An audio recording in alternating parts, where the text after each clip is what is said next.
बीमार हूं और मैं बीमार हूं के नैरेटिव से आगे निकला कि अब हमने इनकलाब लाना है। तो ये है वो क्रोनोलॉजी जिसके ऊपर मुस्लिम लीग नून या मुस्लिम लीग नाहल जो है वो कारबंद है, कारफरमा है, और उनका दिल ये है कि पाकिस्तान की आवाम को एक दफा फिर वैसे ही बेवकूफ बनाने की कोशिश करें जैसे हमने 80s में बनाया और 90s में बनाया। कुछ चीजें आपके सामने रखता हूं। पहले आपने कल एक अफसोसनाक वाकया देखा। अच्छा, अब मैं क्योंकि एक पार्टी को रिप्रेजेंट करता हूं तो मैं इसमें से सियासत की बात तो करूंगा, प्रेस कॉन्फ्रेंस में भी कर रहा हूं तो सियासत की बात तो है इसमें। आपके दिल में भी होगा कि ये सियासत की बात कर रहे हैं, लेकिन जो भी आपके दिल में हो कि मैं क्या बात कर रहा हूं, क्या आप मुझे अपने दिल पे हाथ रख के, आपका मतलब दोस्त यहां बैठे और स्क्रीन के थ्रू जो दोस्त घर में देख रहे हैं, क्या हमारी सोसाइटी में जैसे जलील शरकपुरी साहब के साथ एक बारिश, सफेद दाढ़ी, उनकी इतनी बड़ी बड़ी दाढ़ी है, एक बारिश इंसान के साथ जो कल किया गया वो क्या हमारा सियासी कल्चर है? सियासी कल्चर तो है जो मियां नवाज शरीफ और इनके भाई ने डेवलप किया, लेकिन क्या हमारा इखलाकी और समाजी कल्चर है? बिल्कुल नहीं है। क्या वो किया जाना चाहिए था जो उनके साथ किया गया?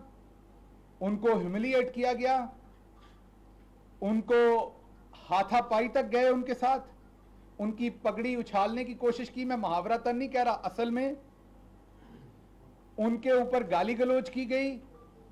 कसूर क्या है? कसूर सिर्फ इतना है कि उन्होंने ये कहा कि जो मेरे लीडर, जो उनके अल्फाज में मैं रिपीट कर रहा हूं कि मेरा लीडर नवाज शरीफ है, लेकिन उनका जो फौज के और पाकिस्तान के इदारों के खिलाफ बयानिया है मैं उसके साथ नहीं हूं, मैं उससे डिसएग्री करता हूं।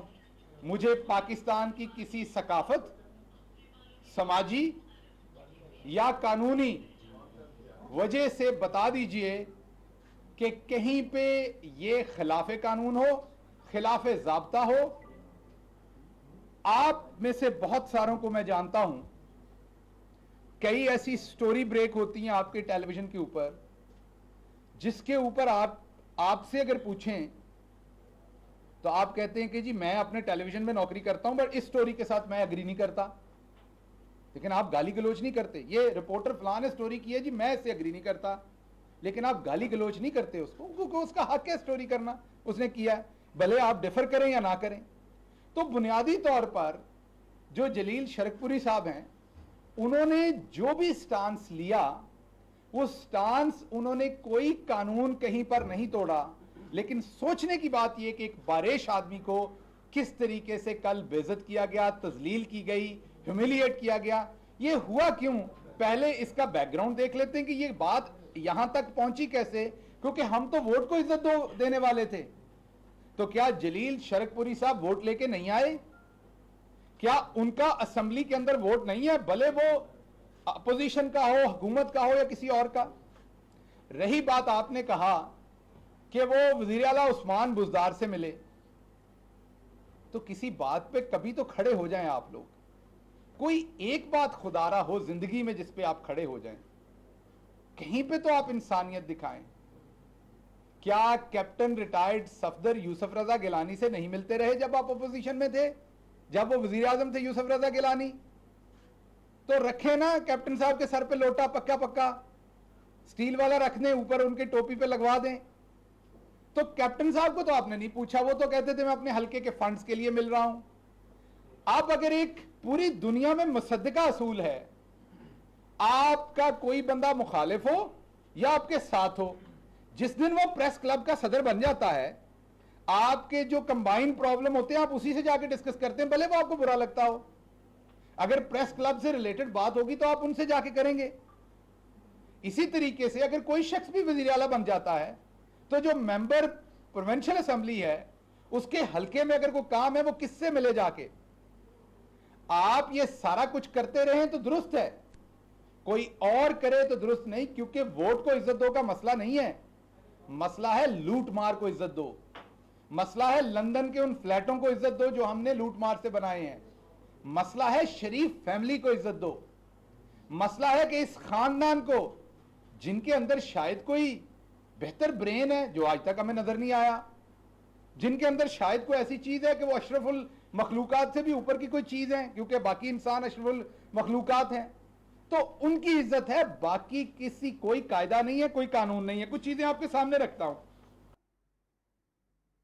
और जब बाद में कोर्ट ने फैसला दिया कि निकाला तो जुनेजो साहब को गलत किया है, गैर आईनी है, लेकिन अब इलेक्शन करीब हैं तो इनको इलेक्शन लड़ने दिया जाए, जो पार्टियां इलेक्शन लड़ रही हैं। जो फिदा हुसैन साहब का ग्रुप बनाया उसको नवाज शरीफ साहब ने ज्वाइन किया। फिर किस्मत ने और मुल्क की तारीख ने एक ऐसा चैप्टर देखा जो पहले कभी नहीं देखा था। निगरान वजीर आला ने खुद 4 हलकों से इलेक्शन लड़ा, जो कि नवाज शरीफ साहब थे, और 2 से मेरा ख्याल जीते, 2 से मेरा ख्याल हारे। कैंपेन की निगरान वजीर आला होते हुए ये आपने कभी सोचा सुना दुनिया में? ये असूल भी नवाज शरीफ साहब के लिए जो है वो नरम किए गए। उन्होंने निगरान वजीर आला होते हुए ये इलेक्शन लड़ा, उसकी कैंपेन की, सरकारी रिसोर्सेज इस्तेमाल किए, और उसके बाद क्या हुआ? जब आपके सामने वो सारी गवर्नमेंट आई, बेनजीर साहबा गवर्नमेंट में आ गई, तो फिर पहले दिन से बेनजीर साहबा के खिलाफ काम करना शुरू किया। मतलब फिर से वोट को इज्जत देना शुरू की, क्योंकि शहीद बेनजीर जो थी वो वोट लेके थोड़ी ना आई थी, वो तो पैसे दे के आई थी। वोट तो सिर्फ नवाज शरीफ लेके आते हैं। ये मैं तंजिया कह रहा हूं, हालांकि बात तो उलट है, सबको पता है। उनके खिलाफ तहरीक अदम एतमाद लाना था, उसके लिए सबसे बड़े अस्तबल का इंतजाम किया गया।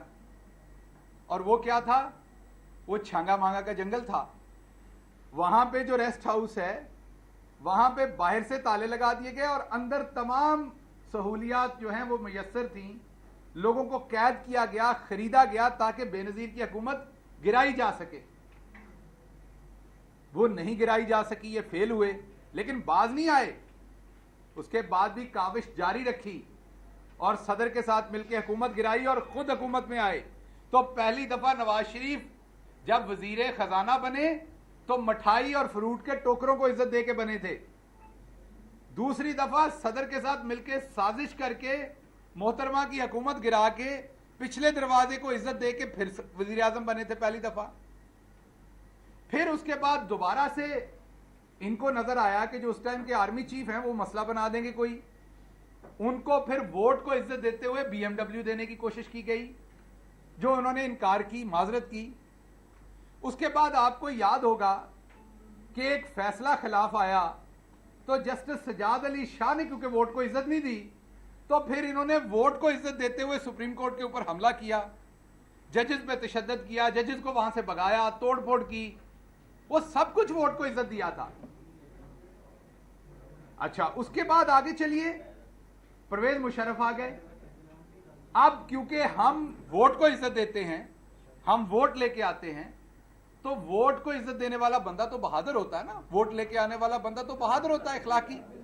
तो हम में इखलाकी पावर इतनी थी कि हमने एक आर्मी चीफ जो मुल्क से बाहर गया हुआ था, उसको उसके बैरूनी मुल्क होते हुए सैक कर दिया। वापस आने का इंतजार नहीं किया, जग हसाई होगी, पाकिस्तान की इंसल्ट होगी, क्योंकि वोट को इज्जत नहीं, ये नवाज शरीफ को इज्जत देनी है बस। और उनको कहा कि आप इंडिया से जाकर रिफ्यूलिंग करवा लें, अपने जहाज को नहीं उतरने देंगे। ये भी वोट को इज्जत दे रहे थे। अच्छा, उसके बाद अब जब पकड़े गए तो हमने कहा दोबारा से वोट को इज्जत देते हैं। हमने दोबारा से वोट को इज्जत दी, और इस दफा हमने एक दोस्त मुल्क के साथ मिलकर वोट को इज्जत दी, और हमने एक मुआहदा किया, क्योंकि वोट को इज्जत देनी थी, इसलिए तमाम मुस्लिम लीग नून की जो लीडरशिप थी वो घरों में तख्ते बयान दे के सोए हुए थे। बहुत ही मोतबर सियासतदान हैं, बहुत ही मोतबर वकील हैं एतजाज अहसन साहब, वो इनके वकील थे उस टाइम। वो भी टेलीविजन को, मीडिया को तख्ते बयान दे के सोए थे कि जी मेरा जो मोक्कल है, जो मेरा साइल है, जो मेरा कस्टमर है, वो तो किसी सूरत किसी किस्म पीछे नहीं हटेगा, मुकदमा लड़ेगा। जब सारे सुबह सुबह सो के उठे तो पता चला जहाज किसी और मुल्क के शहर में लैंड कर चुका, बिस्तरे, बोरियां, मंजियां, संदूक सब कुछ ले जा चुके हैं, बल्कि अपने साथ मुलाजिम भी ले जा चुके हैं। एक बात इसमें याद रखने की है, क्योंकि वोट को इज्जत देनी थी, इसलिए हमने बगैर जरा सा भी खड़ाक होने के, कोई जरा सी भी परेशानी शहरियों के लिए हमने क्रिएट नहीं की और रातों रात हम यहां से निकल गए। अब वोट को इज्जत देनी थी तो हमने कहा कि हम तो मुआहदा करके नहीं गए, क्योंकि अगर हम कहेंगे तो वोट की इज्जत कम हो जाएगी। लेकिन आपको पता है ना, मिडिल ईस्ट में जमहूरियत नहीं है, तो वहां पे क्योंकि जमहूरियत नहीं थी तो वहां तो वोट को इज्जत नहीं देते उस तरह से जैसे ये देते हैं। तो वो प्रिंस हरेरी देखें, उन्होंने आगे फिर वोट की बेइज्जती कर दी इधर। उन्होंने कहा नहीं जी आप झूठ बोल रहे हैं, ये मुआहदा है जो आप करके गए थे। इन्होंने कहा नहीं नहीं, देखें 10 साल की जो टर्म होती है ना, क्योंकि जमहूरियत की टर्म एक वजीर आजम की 5 साल होती है, 10 साल का मुआहदा हो गया तो ये तो वोट की इज्जत नहीं होनी। हमने तो 5 का किया था, क्योंकि जमहूरी एक टर्म 5 है, तो हमारा मुआहदा भी 5 का था। ये क्यों किया ये? क्योंकि हम पहले भी तो मुआहदा करके ही वजीर आजम बनते थे ना, इस दफा मुआहदा करके वजीर आजम नहीं बने, तो काम तो हमने वही, हम तो जमहूरी काम ही कर रहे हैं, हमारी जमहूरियत, हमारे घर में तो जमहूरियत इसी चीज का नाम है। तो उन्होंने कहा जी हमने जमहूरियत को इज्जत दी है, तो हमने बुनियादी तौर पे 5 साल का मुआहदा किया। वो फिर आ गए, उन्होंने कहा नहीं जी ये 10 साल का किया था। ਅਸੀਂ कहा चलो छड्डो, पाकिस्तान चेंज हो जाता है, ਤੁਹਾਡੇ मुल्क ਦੇ ਵਿੱਚ जमहूरियत नहीं है, ਤੁਹਾਨੂੰ पता नहीं जिथे जमहूरियत होवे इन्ना झूठ मारना पैंदा है। आगे चल पड़े। अब आ गया 2008। अब अवाम भी तो हमारी थोड़ी सी अच्छी नहीं है ना, उन्होंने वोट को इज्जत बांट के दे दी, थोड़ी सी इज्जत उन्होंने काफ लीग को भी दे दी। पर ऐसे नहीं हो सकता, पंजाब में वोट को इज्जत सिर्फ नवाज शरीफ की पार्टी को हो सकती है। और हमारे भाई वो जो रॉकेट नीचे से चलता है, आप देखते हैं ना, बहुत धुआं निकालता है, फिर ऊपर जाके वो ठुस हो जाता है, वो वाला हिस्सा, वो वाला जो हिस्सा है वो शहबाज शरीफ साहब है, नीचे से चुकते हैं काम को। वो एक मजाहिया बात है, लेकिन गांव के लोग जब फिल्म देख के आते थे तो अक्सर उनको फिल्म का नाम याद नहीं होता था, तो कोई पूछता था किस तरह दी गई है फिल्म, कैसी थी। तो कई फिल्में होती थी जैसे वो नंबर चल के हटते थे तो पहले सीन में मुक्का मारते थे वो, तो वो बंदा कहता था उन्हें नंबरां तो ही चुक देती है। सो ये शहबाज शरीफ साहब नंबरां तो ही चुकते सन, सो उनके लिए फिर वोट को इज्जत दी गई और मुस्लिम लीग काफ का फॉरवर्ड ब्लॉक बनाया गया, उस पर बेतहाशा पैसा स्पेंड किया गया और 5 साल डिठाई से जम के मीडिया के ऊपर वोट को इज्जत दी गई और दिफा किया गया। उसके बाद हम यहां रुके नहीं, कादरी साहब आ गए कहीं से, उन्होंने कहा जी मेरे पीछे भी लोग हैं, मेरा भी वोट बैंक है, छोटा है थोड़ा है लेकिन मेरे भी वोट है, मेरे भी लोग मानने वाले हैं। हमने कहा ऐसे तो नहीं होता, अब इसका फैसला हमारा जस्टिस गुल्लू भट्ट करेगा, क्योंकि हमारे जो लाहौर में जजेस हैं, जो इनके अपने जजेस हैं लाहौर में, मेरा कहने का मतलब जो सियासी इनके कारकुन है वो भी तो अदालतें लगाते हैं ना। तो इन्होंने कहा कि ये तो जनाब गुल्लू भट्ट साहब करेंगे फैसला। गुल्लू भट्ट साहब ने डंडा पकड़ लिया और फिर उन्होंने वो डंडा फेरा, आपके सामने जो कुछ हुआ वो कैमरे की आंख पे। लेकिन बात यहां खत्म नहीं हुई, आज उमर शेख से मसला है, सीसीपीओ लाहौर से, लेकिन हमारा भाई एक आराम से आज उमर शेख साहब से मसला है, लेकिन आपने इसी शहर में फयाज टुंडा को देखा, आबद बॉक्सर को देखा, नवीद सईद को देखा, नाम गिनता जाऊंगा, पिछली दफा मैंने आपको यहां पुलिस मुकाबले जो हुए वो देखे। तो हमने कहा इनके थ्रू भी तो कोई काम करवाना है, ये हम अकेले वोट को इज्जत देंगे तो ये मुनासिब नहीं है, सबको वोट को इज्जत देनी चाहिए। तो फिर हमने पंजाब पुलिस को इस्तेमाल किया और हामला औरतों के मुंह के अंदर गोलियां मारी ताकि वोट को मुकम्मल इज्जत मिले, लोगों को अंदर तक सुकून हो कि ये ना हो कि हमने ऊपर ऊपर सतही तौर पे वोट को इज्जत दी है। अब इससे हम निकल के हमने, क्योंकि अब हम मॉडर्न भी हो गए थे, पहले तो हम देसी थे, पायशाही खाते थे सिर्फ, अब हमें स्टेक का भी पता लग गया था, सालसा का पता लग गया था। तो अब हमने लंदन में बेनजीर साहबा के साथ बैठ के एक चार्टर ऑफ डेमोक्रेसी की, जो लूट मार इकट्ठे करने का मंसूबा था। लेकिन यहां आके हमने देखा कि यार पीपल्स पार्टी को थोड़ी ज्यादा इज्जत मिल गई है, ये तो दुरुस्त नहीं है। तो हमने काला कोट पहना और हम सुप्रीम कोर्ट पहुंच गए फिर वोट को इज्जत देने के लिए। और हमने यूसुफ रजा गिलानी को पहले तो वहां से नायल करवाया, उसके बाद हम मेमो गेट लेके भी पहुंचे दोबारा से, क्योंकि जरदारी साहब को भी निकलवाना था, वोट को इज्जत देनी थी। ये तमाम चीजें हम वोट को इज्जत दे रहे थे, मैं सिर्फ आपको ये बताना चाह रहा हूं। और क्योंकि अब जलील शरकपुरी साहब जो हैं, उन्होंने इसके बरक्स वोट को इज्जत दी कि एक बुजुर्ग आदमी है, बारिश है, उस तरह के वो ताकतवर शायद नहीं है, वरना उनकी तरफ कोई जुर्रत भी ना करता, एक शरीफ आदमी है। तो इसलिए हमने कहा गुल्लू भट्ट जरा थोड़ा पुराना हो गया, अब मियां रऊफ को छोड़ते हैं। नाम ही फर्क है ना, कैरेक्टर तो एक ही है। तो हमने उनको छोड़ा के बदतमीजी करें। क्या कोई मान सकता है कि इनकी पार्टी की सीनियर लीडरशिप की मर्जी के बगैर यह करतूत हुई है? अगर यही काम पीटीआई में हुआ होता तो आप सोचिए कैसे कैसे काम किए जाने थे, कैसी कैसी बातें की जानी थी अरस्तू साहब की तरफ से। अब मैं क्विकली दो तीन और चीजें बातें आपसे कर दूं, टाइम क्विक हो रहा है। ये कुछ चीजें आपको दिखा दूं माजी से, ताकि आपको लगे कि हम ऐसे बात नहीं कर रहे। ये माजी है इनका। ये नवाज शरीफ साहब की आईजीआई की खबरें सारी आप जीनत है न्यूज़पेपर्स की, जो कुछ किया इन्होंने। आईजीआई की पोजीशन क्या थी वोट टेबल के ऊपर, लेकिन वोट को इज्जत क्या दिलवाई हमने, वो भी आपके सामने है। ये अरस्तू हैं, इनके सबसे पढ़े लिखे, खुद को जाली प्रोफेसर भी कहते हैं सजा याफ्ता वजीर आजम मंजूर नहीं है। आज इनसे पूछने, आज भी यही ख्याल है या डिफरेंट है?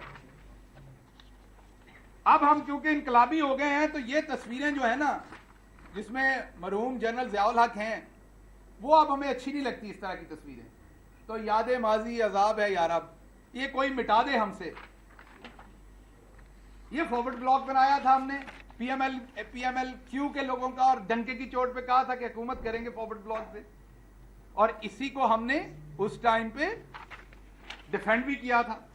ये है वो चार्टर ऑफ डेमोक्रेसी, जिसके बाद भी हमने वोट को इज्जत नहीं दी और पीपल्स पार्टी को भी छुरा घूमते रहे। अब आपको दिखाता हूं आपसे रिलेटेड चीजें, क्योंकि आजकल मीडिया की आजादी पे भी बहुत बात होती है कि कदगन है।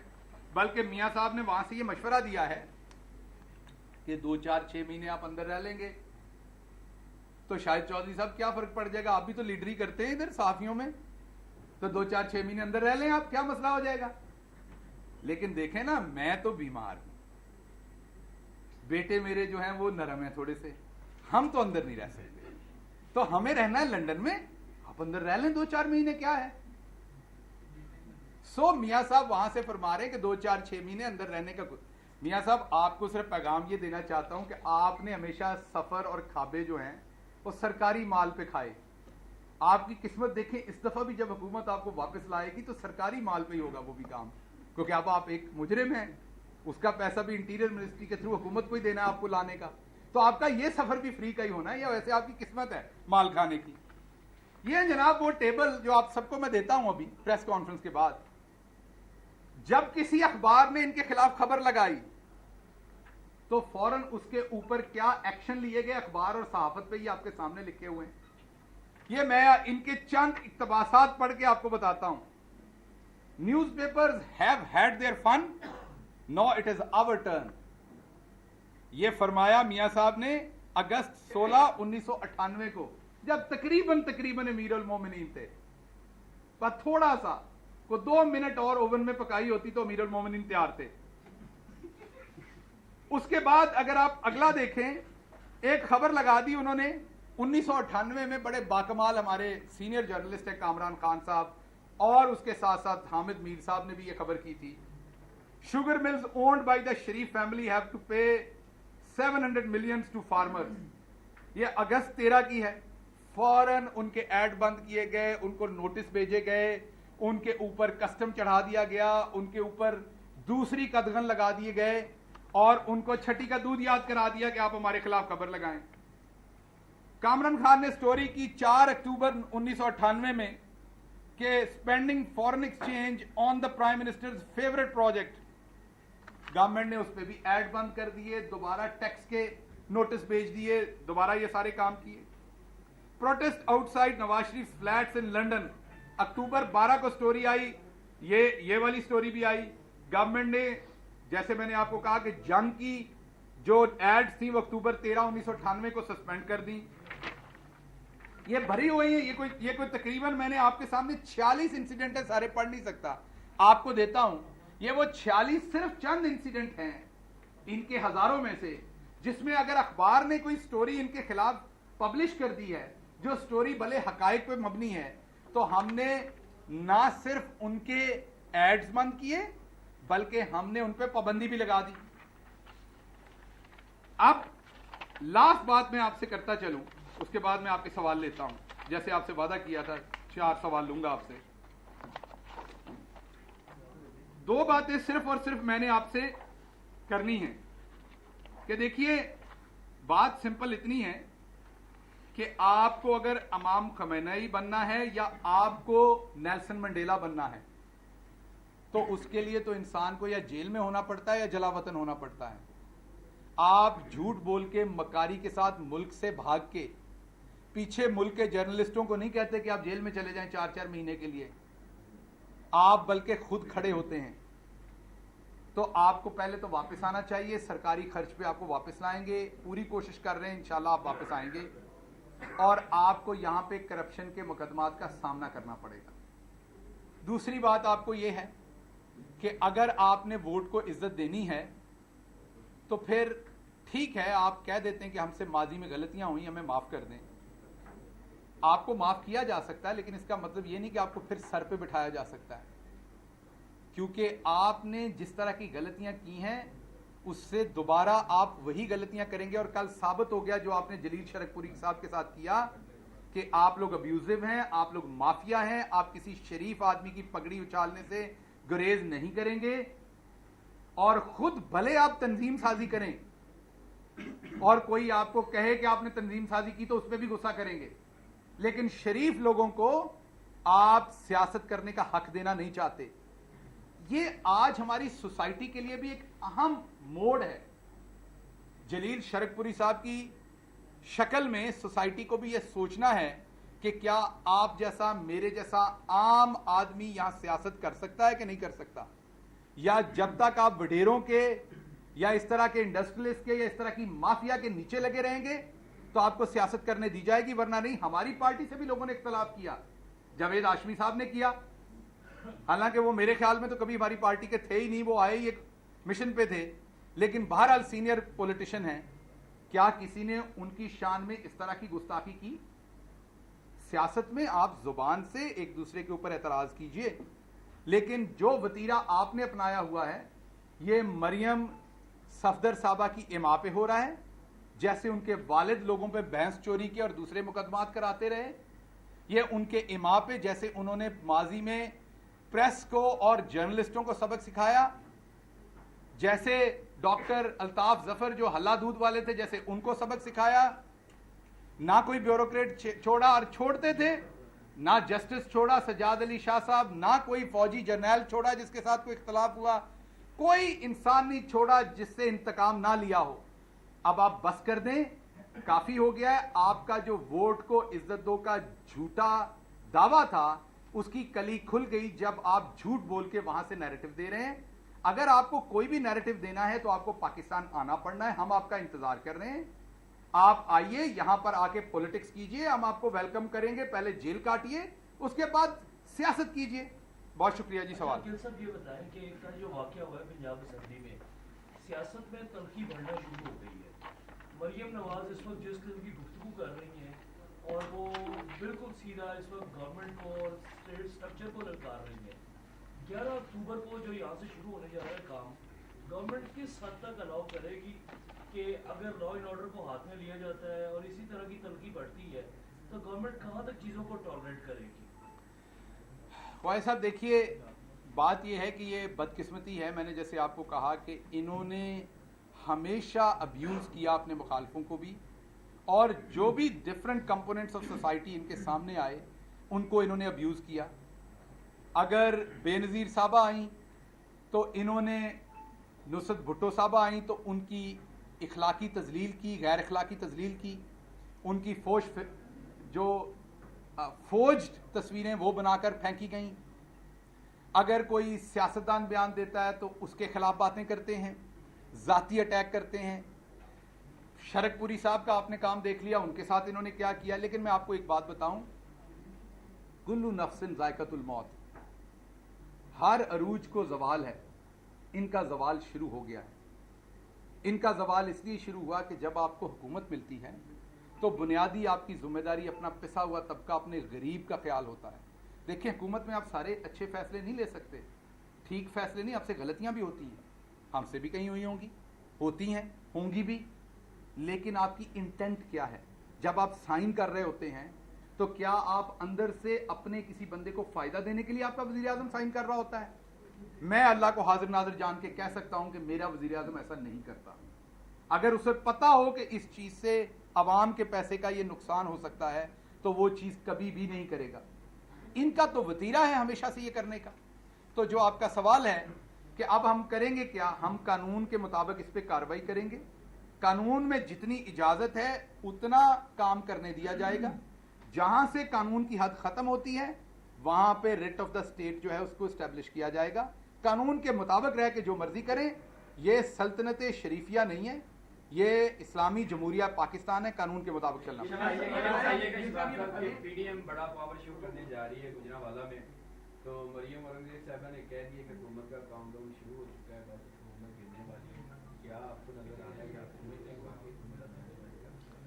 देखिए, उसमें जो हुकूमत होती है वो गिरती और आती है अवाम की वजह से। हुकूमत जो है वो कोई किसी की ख्वाहिश पर ना आती है ना जाती है। आपको हमने पहले भी बताया कि किस तरीके से 45-90 पिटिशंस कौमी असम्बली की आई, जिनमें पंजाब के अंदर 13 पिटिशंस पीटीआई की हैं, 11 इनकी हैं। टोटल 90 में से 45 पिटिशंस पीटीआई की हैं 2018 में, और यही नंबर आप देख लें, 90 की बजाय 137 हैं 2013 में। तो हम तो खुद कहते हैं कि हमारे बहुत सारे मेंबरान जो हैं वो इनके जो नीचे लोग थे उनकी धांधली, या उनकी धांधली ना कहें तो उनकी इरेगुलरिटी की वजह से हमने वो कोई 80 पे सीट हारी, कोई 150 पे हारी एमएनए की। तो अगर हुकूमत ने जाना है या आना है, वो अवाम की मर्जी से आना है और जाना है। जिस दिन अवाम में हमने एतमाद खो दिया, हमें बिल्कुल चले जाना चाहिए उस दिन। ये जो चोर डाकू लुटेरे हैं जिन्होंने एक फैमिली के वोट को इज्जत देनी है, एक फैमिली के असासों को इज्जत देनी है, उनके बारे में मैं क्या कहूं। वो तो खुद अब नून शीन मीम, और आज ही मेरी एक आध मुलाकात हुई है, मैं बस वो कभी दोबारा बात सही। तो मुझे लग रहा है कि ख्वाजा साहब कह रहे थे 84 इस्तीफे हैं, तो मैं ख्वाजा साहब ਨੂੰ ਕਹਾਂਗਾ कि उंगल ਨੂੰ थुक ला के ध्यान नाल गिन लो एक बारी फिर।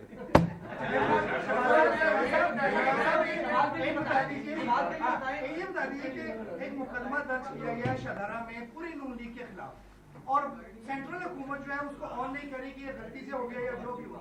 अब इसमें ये बता दीजिए कि आपने उमर शेख का भी जिक्र किया, तो उन जिन लोगों के खिलाफ ये मुकदमा दर्ज हुआ है, क्या ये मुकदमा वापस लिया जाएगा या उनके खिलाफ कानूनी कार्रवाई जो है वो अमल में लाई जाएगी? देखिए जी, पहली बात तो ये है कि गद्दारी के और मुसलमानी के सर्टिफिकेट तो इन्होंने बांटे, हर शख्स को बांटे।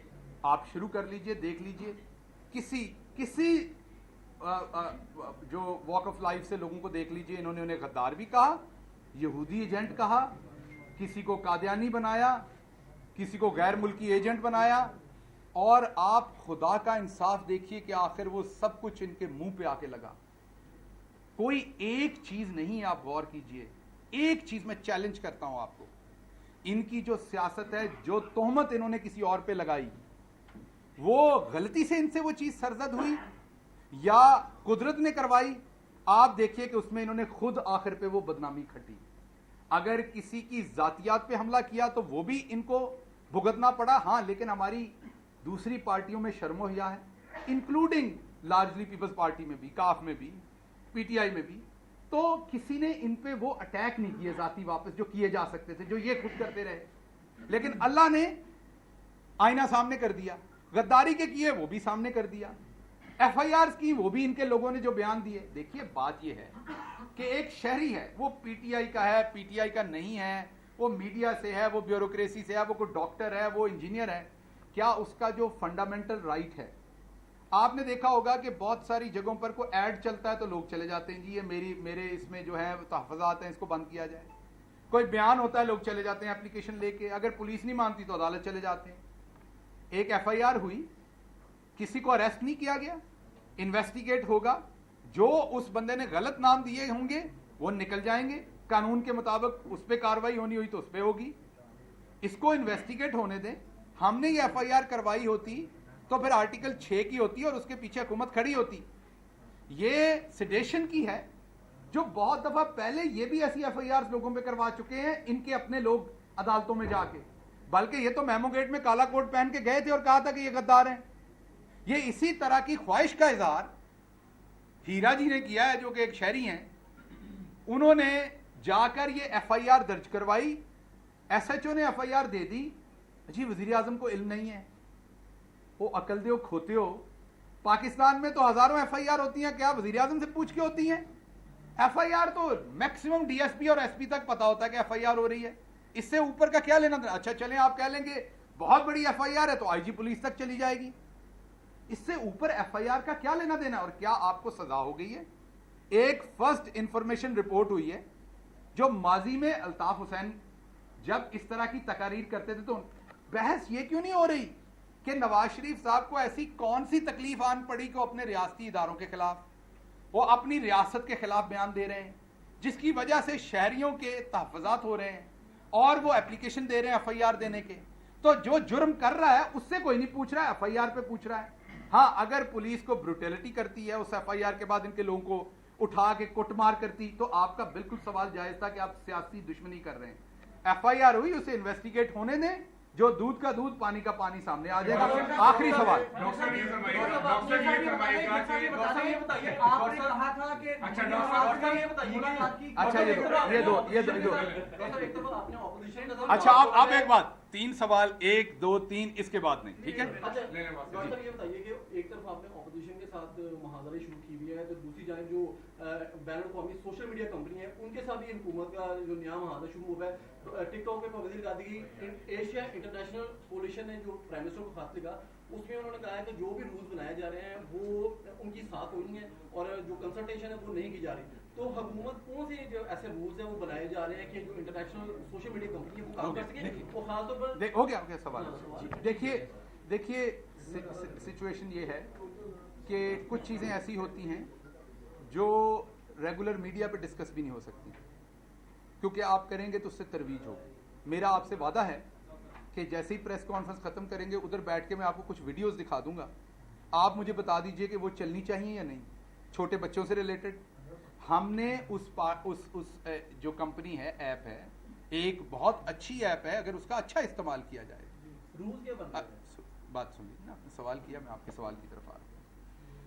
हमने उनसे रिक्वेस्ट की कि इसमें कोई इखलाकी ज़ाब्ता बनाइए कि छोटे बच्चे इसको इस्तेमाल, जो पूरी दुनिया में मुसद्दिका, कोई गैर, हमने उनसे कानूनी डिमांड नहीं की कि पूरी दुनिया में कि 18 साल या 14 साल या 16 साल एक उम्र आप रख लें, उससे कम उम्र बच्चे अकाउंट ना बना सकें, यूज़ ना कर सकें। आर्टिफिशियल इंटेलिजेंस को यूज़ करें ताकि अगर कोई ऐसी चीज़ है तो उसको आप रिमूव करें। जैसे ही हमारी उनसे बातचीत हो रही है, जैसे ही वो इस चीज़ को इम्प्लीमेंट कर देंगे, अगर ये वो चीज़ें हमारे इखलाकी असूलों पे आ जाइए, सिर्फ और सिर्फ इसमें कोई और मसला नहीं है। इसमें हमने आपको ये भी नहीं कहा कि इसमें पाकिस्तान की सालमियत की बात है, हमने आपको ये भी नहीं कहा कि इसमें अल्लाह माफ़ करे कोई नामूसे रिसालत की बात है। हमने इसमें सिर्फ छोटे बच्चों को लेके कुछ गैर इखलाकी वीडियोस हैं, जिनकी वजह से प्राइम मिनिस्टर ने डायरेक्शन दी कि इसको देखें, इन्वेस्टिगेट करें, क्योंकि वो प्राइम मिनिस्टर ने खुद वो वीडियोस देखी, उनको वालिदैन ने भेजी, मैंने भी वो वीडियोस देखी और आप भी देखेंगे तो बहुत तकलीफदेह हैं वो चीज़ें। तो जब प्राइम मिनिस्टर ने देखी, उन्होंने फौरी डायरेक्शन दी कि इसको इन्वेस्टिगेट करें और कानून के मुताबिक इस पर अमल करें, क्या करना है। पीटीए का पहली जिम्मेदारी है कि वो उसमें रेगुलेशन लाएं, उनसे बात करें कि जी इसको फिक्स करें ताकि आइंदा ये प्रॉब्लम ना हो। 2 3 4 रिपीटेड रिमाइंडर्स देकर जब वो मसला हल नहीं हुआ तो फिलहाल उसको बंद किया गया है। जैसे ही वो इंप्लीमेंट कर देंगे उन चीज़ों को जो इंटरनेशनल स्टैंडर्ड्स हैं पूरी दुनिया में सोशल मीडिया के, हम उनको उसी टाइम उसकी वापस इजाजत दे देंगे। अच्छा, जी, एक सवाल आपका था जी और एक आपका, बस अगली प्रेस कॉन्फ्रेंस। अच्छा डॉक्टर साहब ये फरमाइएगा कि मौलाना फजलुर रहमान ने जब लॉन्ग मार्च किया तो कहा गया कि पीपी और नून लीग ने उनके साथ हाथ कर दिया, तो इस वक्त किसको ज्यादा जरूरत है इन जलसे जुलूसों की? तो क्या मौलाना इनके साथ कहीं हाथ करने तो नहीं जा रहे? आपको क्या नजर आ रहा है? हमको किसके गम ने मारा, ये कहानी फिर सही, किसने तोड़ा दिल हमारा, ये कहानी फिर सही। मौलाना साहब क्या कर रहे हैं, किस किस से बातें कर रहे हैं, क्या क्या मुलाकातें कर रहे हैं, ये बात रहने दें। फिर लोग पूछते हैं जी एग्जैक्ट जगह दें मुलाकात का, एग्जैक्ट नाम दें। अब ऐसी मुलाकातों के एग्जैक्ट जगह और नाम नहीं होते क्योंकि कुछ दोस्तों के पर्दे होते हैं। तो मौलाना साहब इनके साथ वही करेंगे जो मौलाना साहब हलवे के साथ करते हैं। जैसा कि बताएं कि आपने दावा किया था कि मरियम नवाज की कोई भारतीय एजेंट के साथ मुलाकात हुई है, तो आपको मुनाजरे का चैलेंज दिया था, तो क्या आप वो चैलेंज कबूल करते हैं? किसी टीवी शो पे टॉक पे आप बात करेंगे तो आपके पास क्या सबूत है कि मरियम नवाज ने मुलाकात की है? अच्छा जी, मैं बताता हूँ। एक तो दूसरी बात ये कि उम्मीद करता हूँ कि आइंदा, क्योंकि मुझे लगता है, किस चैनल से आप? मैं डॉन टीवी से। डॉन से, हाँ, क्योंकि सारी बात है, वजन ज़्यादा बड़ा चैनल है, तो आपने शायद मेरा बयान नहीं देखा। रिक्वेस्ट करूंगा आपसे कि मेरा बयान देखें। उसी मोमेंट चला था जब मुझे चैलेंज किया गया था कि मुनाजरा आप करते हैं सिक्का बंद तरीके से, तो जिन लोगों के साथ एक बंदे को पता ही नहीं किसी की, अब मेरे मुनाजरा, मेरी मुलाकात के बारे में बात है तो मेरे से मुनाजरा होगा ना, किसी और से तो नहीं होगा। तो जिनसे मेरा मुनाजरा होना चाहिए फौरन उनको कह दिया था। अभी मौजूद हूँ, आज भी, कल भी, परसों भी। मरियम औरंगजेब करना चाहें, मरियम सफदर साहबा करना चाहें, वो मोस्ट वेलकम हैं, वो मुनाजरा करें। लेकिन अब मेरा नाम लेके कोई अपना सियासी कद बढ़ाए, ये मुनासिब नहीं है। अगर आप अपने वालदैन दादा परदादा की पनीरी में लग के कहीं पहुँचे हों, हमारा आपका फ़र्क ये है कि हम पंजाबी कहते हैं हिक दे जोर ते इत्थे तक आए हैं, किसी प्यो दे दादे दे गंदे लतीफे सुनाने ते इत्थे तक नहीं आए। इसलिए जवाब सिर्फ इतना है कि जिन्हें मुनाजरा करना है मैं बिल्कुल हाजिर हैं, लेकिन कोई हम पल्ला बंदा मुनाजरा करे। ऐसे लोग ना करें जो लोगों की वालदा को गालियां देते हों, जो 1 मिनट में अपनी औकात से निकल के नीचे उतर आते हों। जब कोई बंदा एक दफ़ा आपको औकात दिखा देता है तो आप फिर उसके मुंह इसलिए नहीं लगते कि आपको पता होता है कि किसी टाइम भी दोबारा औकात पे आ जाएगा। तो इसलिए अगर तो आपने इखलाकियात के अंदर रहना है, मैं आपको यकीनन बताता हूं कि जब ऐसा हमला करते तो अंदर से गुस्सा आता है कि आप भी वैसा ही हमला करें, लेकिन फिर डर ये आता है कि अभी तो हो जाएगा, अभी तो मैं 5 मिनट में किसी पे वापस वैसा हमला कर दूंगा, किसी पे किसी। उसके बाद जब ये प्रेस कॉन्फ्रेंस कर रहा हूँगा तो आप लोग मेरी तरफ देख रहे होंगे और मैं बड़े बड़े दावे कर रहा हूँगा, तो आप अंदर में सोचेंगे कि आप भी तो वैसे ही, उन्होंने हमला किया, आपने जवाब दे दिया। तो फिर इस तरह की सिचुएशन से बचने के लिए आप इस तरह की गैर मेयारी, गैर इखलाकी, और जो बच्चे जिन्होंने बचपन में गंदी फिल्में देखी होती हैं उन बच्चों से दूर रहते हैं और उन बच्चों के साथ आप इंगेज नहीं करते। रही बात आपने कहा मुलाकात, तो क्या जंदाल के साथ इन्होंने मुलाकात नहीं की थी? क्या वो मुलाकात अनाउंस थी? क्या वो मुलाकात शेयर्ड थी? मुझे जवाब दे दें। क्या उस मुलाकात का पाकिस्तान के दिफाई इदारों को पता था? क्या फॉरेन ऑफिस को उस मुलाकात का पता था? क्या वो वीज़े के साथ मुलाकात हुई थी? वो किस गाड़ी में गए थे? क्या वो गाड़ी भी पर्सनल इस्तेमाल नहीं हुई थी? वो जिस शहर में ले जाए गए वहाँ मुलाकात हुई, वहाँ से वापस आए मरी में, क्या किसी को बताया गया उस मुलाकात का कंटेंट क्या था? क्या उसके साथ साथ मुझे ये बताइए कि मोदी साहब जब तक लैंड नहीं करके किसी को बताया गया, सवाए चंद लोगों के, उस मुलाकात में किसी को एक्सेस दिया गया? उस मुलाकात में जो कंटेंट डिस्कस हुआ वो हुआ? क्या उस मुलाकात में जो पगें पहन के बातें हुई, वो क्या बातें, क्या राजो न्याज हुई, वो बताई गई? क्या खटमंडो की मुलाकात पे हमने आज तक किसी को लीगल नोटिस दिया? बरखा तो पाकिस्तान में भी आई हैं, ये चाहते हैं दोबारा करवा देते हैं। क्या हमने अभी तक डेविड रोज पे मुकदमा किया जिसने कहा जलजला का पैसा हम खा गए थे? तो बुनियादी तौर पर बात यह है कि एक तरफ तो जंदाल साहब को आप मिलें और बगैर वीजे के मिलें और चोरी छुपे मिलें, और फिर पूछने पे जब वो चीज लीक हो जाए, एक जर्नलिस्ट ने की थी लीक, तो आप ये कहें कि जाती ताल्लुकात हैं। और आपका दूसरा वजीर आजम शाहिद खाकान अब्बासी का मैं जानता ही नहीं, मुझे नहीं पता वो कौन है, मैं तो इल्म ही नहीं हूं कि वो पाकिस्तान भी कभी आए हैं। ठीक हो गया? तो जब आपके ऐसे मामलात हों तो फिर मेरे से जवाब ना लें, जवाब उनसे लेना है, और वक्त आने पे मेरा आपसे वादा है वो जवाब आपको खुद ही दे देंगे। आप सबका बहुत शुक्रिया। अब आइए गप करते हैं।